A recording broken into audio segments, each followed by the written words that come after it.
ఇప్పుడు నీకు జీకే పెరగాల అంటే జనరల్ నాలెడ్జ్ రావాలా నేను పెంచుతా సిట్ సార్ ఇడ్లీ వడ దోశ బొండ కారం దోశ ఏం కావాలి సార్ ఏది మేడం ఇడ్లీ వడ దోశ బొండ అంటున్నాడు మరి ఎట్ట కూర్చున్నావు నువ్వు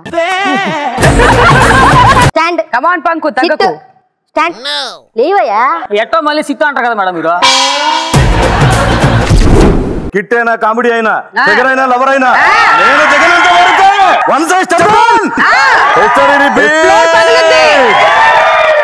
ఇంత కదా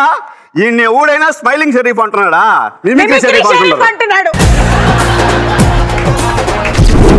ఇంతకీ ఏంటి 3 ఫ్లూట్లు ఇలా వేలాడుతున్నాయి మొన్న ఈ మధ్య చైనా వెళ్ళాను అనమాట చైనా రాజు నాకు ఈ ఫ్లూట్ ఇచ్చాడు మరి ఏంటి ఇంత చిన్నగా ఉంది అంటే చైనాలో అన్ని ఫ్లూట్లు చిన్నగానే ఉంటాయి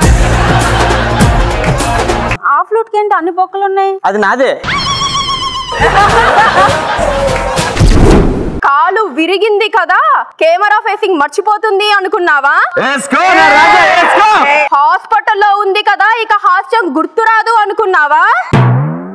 అదే అనుష అదే పర్ఫార్మెన్స్ ఏం టైమింగ్ అనుష చిన్న టైం గ్యాప్ అంతే టైమింగ్ లో గ్యాప్ ఉండదు